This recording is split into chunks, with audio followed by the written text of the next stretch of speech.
దీపమంటే చీకటులను తొలగించేది, దీపమంటే బ్రతుకున సిరి కలిగించేది, దీపమంటే చిరుకాంతులు వెదజల్లేది, దీపమంటే పాపాలను కాల్చేసేది.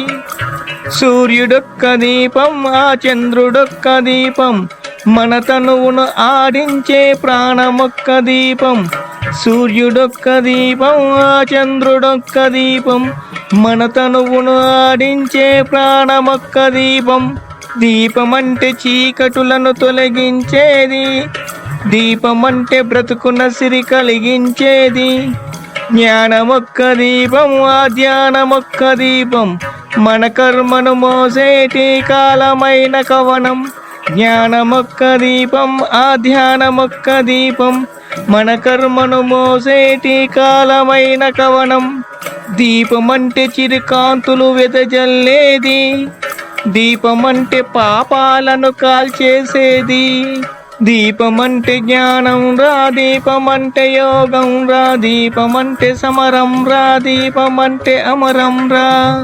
దీపమంటే జ్ఞానం రా, దీపమంటే యోగం రా, దీపమంటే సమరం రా, దీపమంటే అమరం రా. దీపమంటే తరతరాల మూలధనం రా, దీపమంటే జీవన భృతి ప్రాణస్వరం రా. కన్నీటిని కాల్చేటి అగ్నిగుణం రా, కష్టాలను కడదేర్చే అగ్నిస్వరం రా. దీపం దీపం దీపం దీపం దీపం దీపం దీపం దీపం.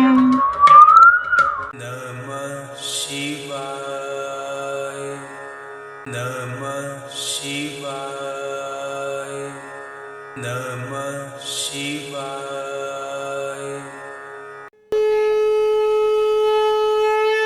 మూర్ఖత్వం కాదు, మూఢత్వం కాదు, ముక్కంటి తత్వం మాది. మేము హిందువులం.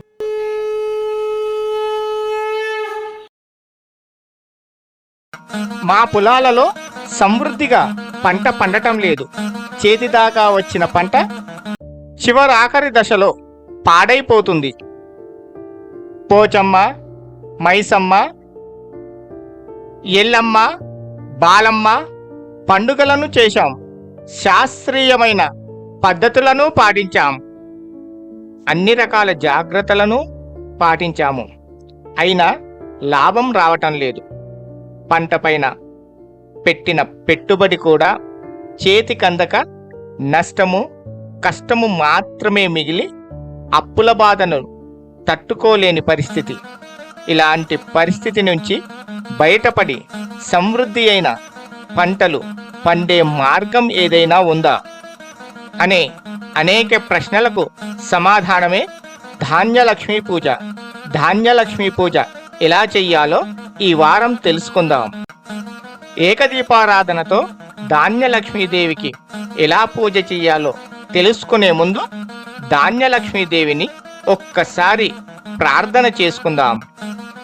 వరదాభయ సంయుక్తాం కిరీట మకుతోజ్వలాం అంబుజం చక్షుశాలిం చ కదంబఫల ద్రోణికాం పంకజం చాస్త్రహస్తేషు దదానాం శుక్లరూపిణీం కృపామూర్తిం జటాజూటాం సుఖాసన సమన్వితాం సర్వాలంకార సంయుక్తాం సర్వాభరణభూషితాం మదమత్తాం మనోహరి రూపం ధాన్య శ్రియంబజే. ధాన్యలక్ష్మీదేవికి పూజ చేయాలనుకునే రైతు ముందుగా పచ్చని పందిరి కింద పీఠం వేసి ఆ పీఠం మీద ఆవు పేడతో అలికి ముగ్గు వేసి ఆ ముగ్గులో పసుపు కుంకుమలు వేసి దానిపైన వాయువ్యముఖంగా ధాన్యలక్ష్మి అమ్మవారి పటం ఉంచి అమ్మవారిని పువ్వులతో అలంకరించి 2 మట్టి కలశాలను 1 రాగి కలశాన్ని అమ్మవారి చిత్రపటం ముందు ఏర్పాటు చేసుకోవాలి. ఏ పొలంలో మనం పంట వెయ్యాలనుకుంటున్నామో ఆ పొలంలోని మట్టిని ప్రతి మడిలోంచి ఓ పిడికిలి మట్టిని తీసుకొని మొదటి మట్టి కలశంలో వేసుకోవాలి. రెండవది రాగి కలశంలో పొలాలకు పారించే బోరు బావిలోని నీటిని తీసుకోవాలి. మూడవ కలశంలో మనం వేసే పంట విత్తనాలతో నింపుకోవాలి. ఇలా ఏర్పాటు చేసుకున్న తర్వాత ఒక ఆవు నెయ్యితో దీపాన్ని ఏర్పాటు చేసుకొని వివిధ రకాల పిండి వంటలతో వివిధ రకాల నైవేద్యాలతో అమ్మవారిని పూజించి ఆ పంట పండించే పొలాల దగ్గరే వనభోజనం చెయ్యాలి. అలా చేశాక పూజించిన మట్టిని మళ్ళీ యథావిధిగా పంట పొలాలలో చల్లాలి. నీటిని కొంత బోరుబావిలో పోసుకొని కొంత నీటిని ఇంటికి తెచ్చుకోవాలి. పంట వేసుకునే విత్తనాలను కూడా కొంత పండించే వాటిలో కలుపుకొని కొన్ని విత్తనాలను ఇంటికి తెచ్చుకొని ఇంట్లో ఉన్న దేవుడి దగ్గర ఒక గురిగిలో వేసుకొని ఉంచాలి. ఇలా చేసిన తర్వాత అమ్మవారికి కొబ్బరికాయ కొట్టి నాగలికి పూజ చేసుకొని పొలం పనులను ప్రారంభించినట్లయితే ఫలితం శుభప్రదంగా ఉంటుంది. ధాన్యలక్ష్మీదేవి కరుణ వలన పంటలు ఎక్కువగా పండి లాభం చేకూరే అవకాశం ఉంది. దాదాపుగా కొన్ని రకాల కోరికలు తీరాలంటే డబ్బుతోనే సాధ్యమవుతుంది.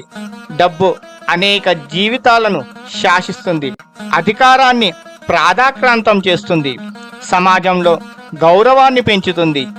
ఎంత కష్టపడ్డారాని ధనం ఆకస్మికంగా వస్తే కలలో కూడా ఊహించని జీవితం కనుల ముందు నిలుచుని నిన్ను ఆహ్వానిస్తే ఆశ్చర్యం వేస్తుంది కదా. అనేక ఆశ్చర్యాలకు అద్భుతాలకు నిలయం ధనలక్ష్మీదేవి. అనేక అద్భుతాలను ప్రసాదించే ధనలక్ష్మీ మాత పూజ ఎలా చెయ్యాలో వచ్చే వారం తెలుసుకుందాం. ఏకదీపం మహాతేజం జ్ఞాన విజ్ఞాన సాగరం. ఓం శాంతి శాంతి శాంతి.